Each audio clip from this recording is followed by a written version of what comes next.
मिला, ज्ञान में सिमरन क्या मिला आपको? उन्होंने पढ़ के सुनाओ। तो ही निरंकार मैं तेरी शरण हा मैनो बख्श लो।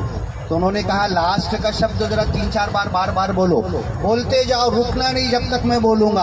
अब ये नौरा बोल रहा है मैनो बख्श लो, मैनो बख्श लो, मैनो बख्श लो, मैनो बख्श लो।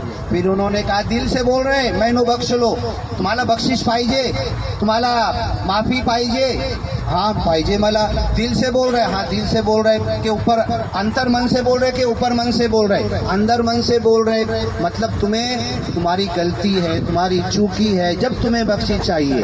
अब इधर पत्नी से पूछते चलो पढ़ो, तुम निरंकारी सिमरन पढ़ो। वो पढ़ने लगी तू ही निरंकार मैं तेरी शरण हा मैनो बख्श लो, मैनो बख्श लो, बार बोलो।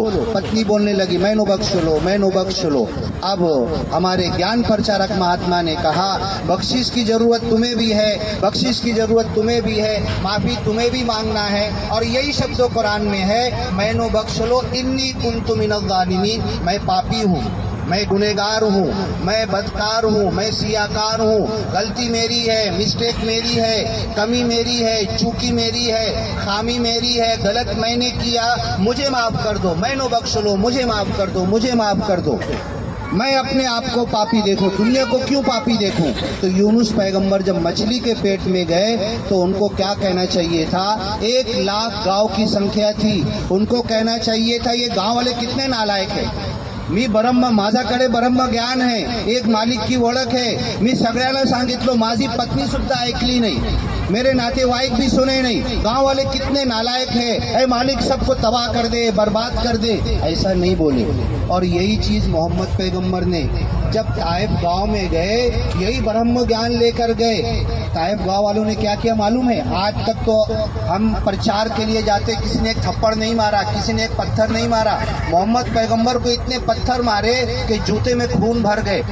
और निराकार प्रभु ने फरिश्ता भेजा कि दुआ करो, अभी ये गांव के ऊपर हम पहाड़ गिराते हैं, पूरा गांव खत्म हो जाएगा। तो मोहम्मद पैगंबर ने क्या कहा? नहीं, अगर ये नहीं सुन रहे, अगर ये नहीं मान रहे, इनको हलाक मत करो, इनकी औलाद मानेगी।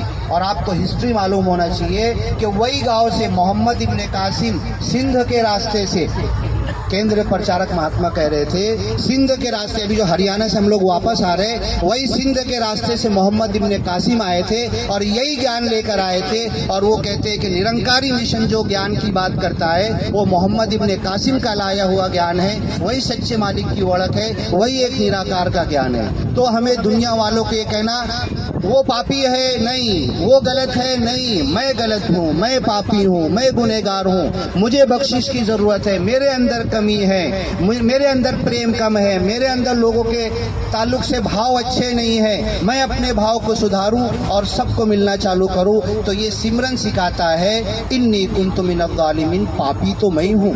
जब मैं दुनिया में ढूंढने गया कि दुनिया को सुधारूं, दुनिया में पापी इंसान ढूंढूं, तो सबसे बड़ा पापी तो मैं मिला, मेरे से बड़ा पापी तो कोई है नहीं। तो मैं अपने पाप को दूर करना शुरू करूं, मैं अपनी इस्लाह करूं और सिमरन बोलूं तू ही निरंकार मैं तेरी शरण हा मैनो बख्श लो। अब ये सिमरन के जो बोल है ना, सिमरन के बोल बहुत इम्पोर्टेंट है। ये माता सुदीक्षा जी बोलती है, शब्द नहीं है तो शब्द तू ही निरंकार मैं तेरी शरण हा मैनो बख्श लो, ला इलाहा इल्ला अंता सुब्हानका इन्नी कुन्तु मिनज़ ज़ालिमीन शब्द है। लेकिन माता सुदीक्षा जी क्या बोलती है?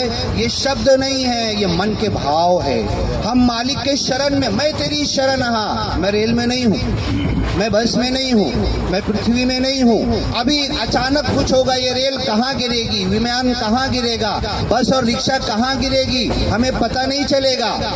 तो हमें ये कहना मालिक मैं तेरे हाथ में हूँ, तेरे कब्जे में हूँ, मैं तुझे ताबेदार, तेरे ताबे में हूँ, मैं तेरे शरण में हूँ और तेरे शरण में मुझे कोई टेंशन नहीं। ये ड्राइवर कैसा चलाएगा, क्या करेगा, मुझे कोई टेंशन नहीं। मालिक मैं तेरे शरण में हूँ और तेरी हिफाजत में हूँ। और तेरी शरण में जाने के बाद इसकी उदाहरण ऐसी है कि एक बच्चा माँ की गोद से बिछड़ गया है, रो रहा है, चिल्ला रहा, उसको सोना दो, चांदी दो, खाना दो, पानी दो, वो माँ को ढूंढ रहा। जैसी माँ मिलेगी तो वो शांतता में आ जाएगा, खामोश और चुप हो जाएगा। बच्चा बोलेगा नहीं कि मैं माँ की गोद में आ गया, मैं सुरक्षित हो गया, मुझे माँ मिल गई, ये नहीं बोलेगा। तो ऐसे ही हम जो सिमरन बोल रहे, मैं तेरी शरण हाथ, अभी हम मुस्लिम लोगों ने नमाज पढ़ा, हम लोगों ने सिमरन किया।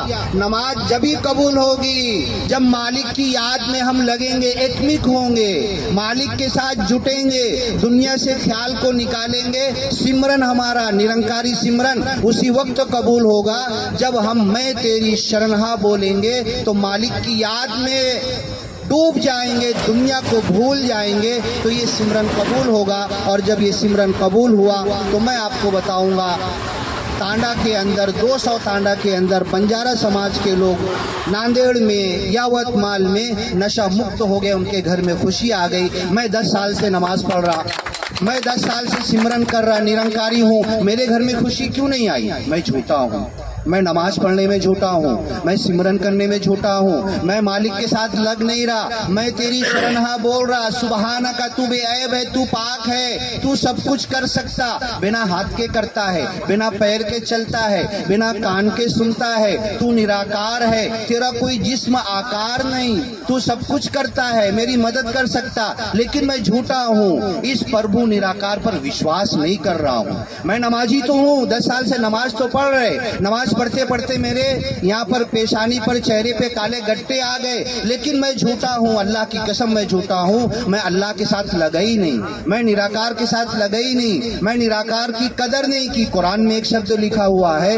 वमा कदरुल्लाह हक्का कदरी, इन्होंने अल्लाह की कदर नहीं की, इन्होंने अल्लाह की पहचान नहीं की, इन्होंने अल्लाह की वड़क नहीं की, ये अल्लाह के साथ जुटे नहीं, ये अल्लाह के साथ मिले नहीं। यही निरंकारी मिशन कहता है कि तुम्हें ज्ञान लेना है, पाशपरन लेना है, 9 खंड की मायती लेना है। 9 खंड में कोई खुदा नहीं, 9 खंड